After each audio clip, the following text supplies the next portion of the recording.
जी क्या हालचाल। चलो बहुत बढ़िया बढ़िया ही होना चाहिए। एक बार फिर आप सभी के सामने हाजिर हो चुका हूं जी। अब हमारा आज का सेशन नंबर 2 है।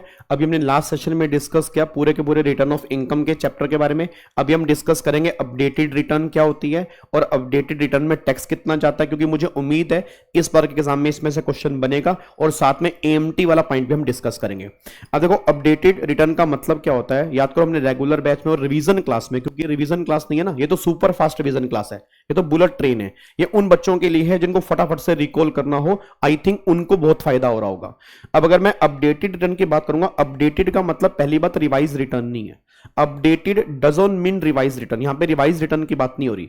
अपडेटेड का मतलब यह कि मान लो आपने अगर पहले नॉर्मल रिटर्न भी नहीं भरी या आपने नॉर्मल रिटर्न भरी बट लेट भरी, तो गवर्नमेंट कह रही भाई तुमने पहले रिटर्न भरी हो या ना भरी हो, ये मौका हम सबको दे रहे हैं। मौके का मतलब क्या, गवर्नमेंट कह रही भूल चूक लेनी देनी। भूल चूक लेनी देनी का मतलब क्या कि अगर तुम कोई अपनी इनकम दिखाना भूल गए हो, तुम्हें लग रहा है कि तुम्हारी इनकम और बनती थी, तुम्हें इनकम दिखानी है, या तुम्हारा लॉस तुमने ज्यादा दिखा दिया, लॉस तुम्हें कम दिखाना है, मतलब गवर्नमेंट को फायदा हो रहा है। अपडेटेड रिटर्न वाला ऑप्शन तब नहीं मिलेगा अगर गवर्नमेंट को नुकसान है, मतलब तुम्हें अपनी इनकम कम करके दिखानी है, तुम्हें रिफंड क्लेम करना है, तुम्हें लॉस बढ़ा के दिखाने हैं, उस केस में अपडेटेड का ऑप्शन ही नहीं है। अपडेटेड मतलब तुम अपनी रिटर्न को अपडेट करो, अपडेट मतलब बढ़ाओ ना कि कम करो। तो सर ये अपडेटेड रिटर्न गवर्नमेंट क्यों भरवाना चाह रही है? अब गवर्नमेंट का एक बात बताओ, तुमने इनकम चोरी की, तुमने इनकम छुपाई, तुम इनकम, हमने उस इनकम को पकड़ लिया, हम पकड़ेंगे, टैक्स भी लगेगा, इंटरेस्ट भी लगेगा, पेनल्टी भी लगेगी, और फिर पेनल्टी भी खतरनाक वाली लगेगी, और फिर तुम्हारी जो इज्जत का फलूदा बनेगा वो बात एक अलग है। तो हम तुम्हें एक मौका दे रहे हैं, अगर तुम्हें लग रहा है कि भैया तुम्हें अपनी इनकम तुमने कम दिखाई, तो तुम्हें इनकम ज्यादा दिखानी है, तुम्हें डर है कि गवर्नमेंट हमें पकड़ ना ले, तो हम तुम्हें एक मौका दे रहे हैं। क्या मौका दे रहे हैं? कि अपनी इनकम दिखा दो कि तुम्हारी जितनी इनकम और बनती है उस पर नॉर्मल टैक्स, नॉर्मल टैक्स निकालो, जितना इंटरेस्ट बनता है डिले पेमेंट का वो लगा दो, ये पे कर दो, ठीक है। उसके साथ में तुम्हें कोई पेनल्टी पे नहीं करनी, पेनल्टी माफ कर देंगे, बट तुम्हें एडिशनल इनकम टैक्स देना पड़ेगा। एडिशनल इनकम टैक्स कितना है? कुछ केस में 25% है, कुछ केस के अंदर 50% है। अब दिमाग में क्वेश्चन आता है सर अपडेटेड रिटर्न भरने कब है? तुम्हें टाइम मिलेगा 2 साल का। 2 साल कहां से? गवर्नमेंट कह रही जिस असेसमेंट ईयर की रिटर्न भरनी है, वो असेसमेंट ईयर जहां से खत्म होगा ना, वहां से गवर्नमेंट कह रही है 24 महीने के अंदर अंदर आपको अपडेटेड रिटर्न भरनी है। मतलब 24 महीने के बाद तुम्हें ऑप्शन नहीं मिलेगा, वहां से 24 महीने के अंदर तुम्हें अपडेटेड भरनी है। अब अगर तुम 12 महीने के अंदर भर देते हो, मतलब तुम और अच्छा काम कर रहे हो, तो हम एडिशनल टैक्स जो एप्लीकेबल करेंगे वो एप्लीकेबल करेंगे ओनली 25%। मतलब जो तुम्हारा टैक्स बनेगा, जो उसका इंटरेस्ट बनेगा, इनको जोड़ के तुम्हें एडिशनल टैक्स जो पे करना है वो 25% पे करना है, ठीक है। बट अगर मैं बात करूंगा यहां पे, अगर मान लो तुम 12 महीने हो गए, तुम 12 महीने के बाद दे रहे हो और 24 महीने से पहले दे रहे हो, तो फिर एडिशनल इनकम टैक्स जो पे करना है वो पे करना है तुम्हें, एडिशनल इनकम टैक्स जो 50% पे करना है। अब 50% क्यों पे करना है? क्योंकि तुम डिले कर रहे हो। फिर जो तुम्हारा नॉर्मल टैक्स बना, उसका जो भी इंटरेस्ट है, उन दोनों को जोड़कर 50% तुम्हें यहां पर पे करना पड़ेगा एडिशनल इनकम टैक्स। ये गवर्नमेंट यहां पर कहना चाह रही है, बस ये पर ध्यान दो। तो 25% अगर 12 महीने के अंदर है, 50% अगर जो है वो 12 महीने के बाद 24 महीने के अंदर है, ये बात ध्यान दो।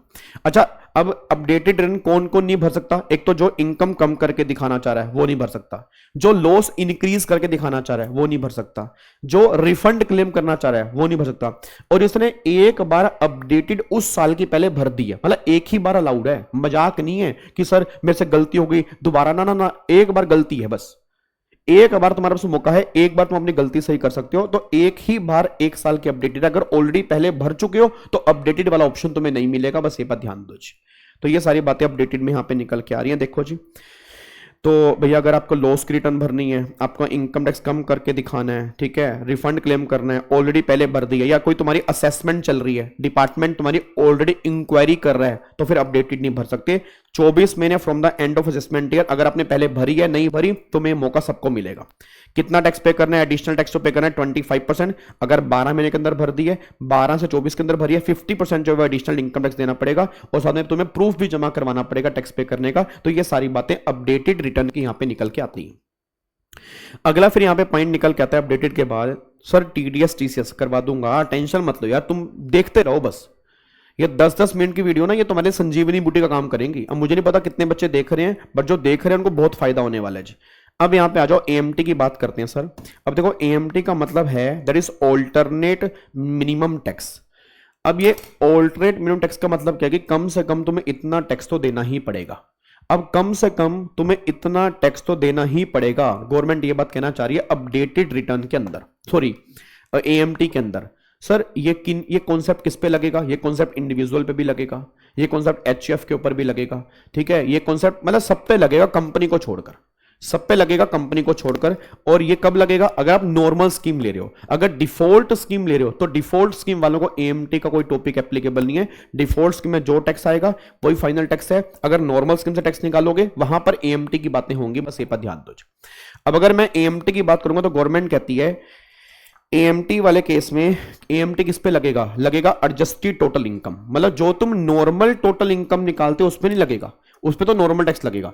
एडजस्टेड टोटल इनकम जो आएगी उस पर लगेगा। अब सर एडजस्टेड टोटल इनकम कैसे निकालते हैं? जो तुमने नॉर्मल टोटल इनकम निकाली उसी को यूज करके हम एडजस्टेड टोटल इनकम निकालते हैं। कैसे निकालते हैं? जो तुम्हारी टोटल इनकम है नॉर्मल वाली, उसमें जोड़ दो, क्या जोड़ दो? डिडक्शन अंडर चैप्टर 6 ए अदर देन 80p, और अंडर चैप्टर 6 ए सारी नहीं, हेडिंग सी वाली।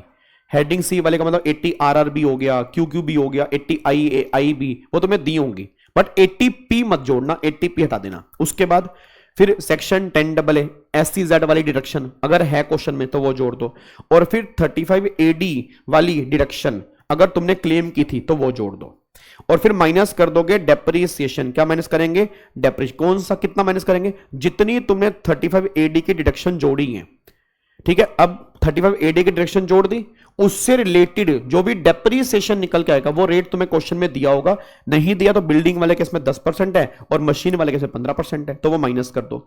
फिर तुम्हारा जो निकल के आएगा वो आएगा एडजस्टेड टोटल इनकम।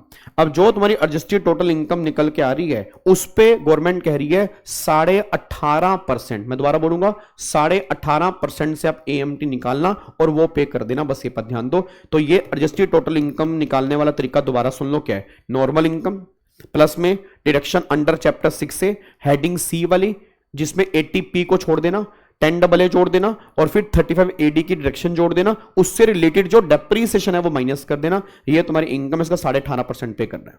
सर कितना पे करना है? तो जो तुम्हारा नॉर्मल टैक्स है वो, जो तुम्हारा नॉर्मल टैक्स आया वो, या एएमटी, इनमें से जो हायर है वो देना है। क्योंकि एएमटी का मतलब क्या है? कम से कम इतना तो देना ही है। इट मीन अगर तुम्हारा नॉर्मल ज्यादा है एएमटी कम है तो नॉर्मल पे करो, बट अगर तुम्हारा नॉर्मल कम है एएमटी ज्यादा है तो फिर एएमटी देना ही पड़ेगा। और हां अगर तुम्हें एएमटी देना पड़ रहा है तो हार्डशिप हो रही है, उस केस में क्या मिलेगा? EMT credit. वो यूज कब करोगे? जिस भी ईयर में, अगले साल, उससे अगले साल, जब भी तुम्हारा नॉर्मल टैक्स जो है वो ज्यादा हो जाएगा एएमटी से, जब तुम नॉर्मल टैक्स पे करने जाओगे तो क्रेडिट को माइनस कर लेना और फिर बैलेंस तुम अपना यहां पे कर देना, कोई दिक्कत नहीं है।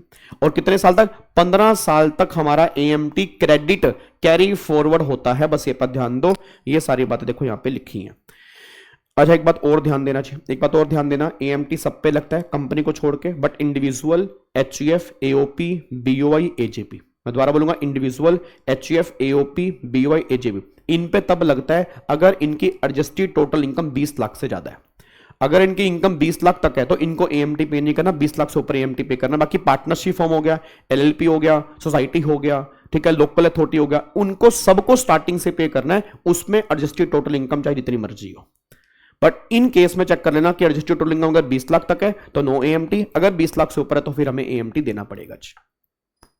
देखो ये रेट आपका 18.5% है, ठीक है, और 9% है कब? अगर इंटरनेशनल फाइनेंशियल सर्विस सेंटर है। और अगर मैं कोऑपरेटिव सोसाइटी की बात करूंगा उस केस में रेट 15% है। सोसाइटी वाले केस में 15% है, इंटरनेशनल फाइनेंशियल सर्विस सेंटर में 9% है, बाकी सब केस में रेट जो है वो 18.5% लगेगा एएमटी का। किसका? एडजस्टेड टोटल इनकम का, बस ये पर ध्यान दो।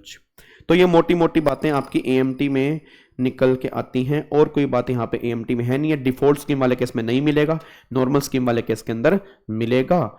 और बस यहाँ पर ये सारी बातें 15 साल तक हमारा क्रेडिट कैरी फॉरवर्ड करेंगे जी, 15 साल तक हम कैरी फॉरवर्ड करेंगे। तो ये सारी बातें आपकी एएमटी में आती हैं, ठीक है जी। चलो तो फिर नेक्स्ट वीडियो में फिर मिलूंगा, और नेक्स्ट वीडियो में हमारी जो होगी वो होपफुली, अच्छा नेक्स्ट वीडियो जो होगी वो मैं लेके आऊंगा, अगली वीडियो जो है वो है जीएसटी की। तो जीएसटी में मैं आपको रिवाइज करा दूंगा 11 मिनट के अंदर। क्या रिवाइज करें, क्या रिवाइज करें? 11 मिनट के अंदर वैल्यूएशन हो गया, टाइम ऑफ सप्लाई हमारा हो गया, टाइम ऑफ सप्लाई हमारा शायद हो गया है ना, टाइम ऑफ सप्लाई हमारा हो चुका है। तो ऐसा करते हैं, हम जीएसटी के अंदर एक टॉपिक है रजिस्ट्रेशन वाला, तो हम रजिस्ट्रेशन के चैप्टर की स्टार्टिंग करते हैं, उसके अंदर से भी क्वेश्चन कंफर्म बनता है। फिर मिलूंगा नेक्स्ट वीडियो में। थैंक यू सो मच, जय हिंद, God bless you, love you all, thank you so much, bye bye.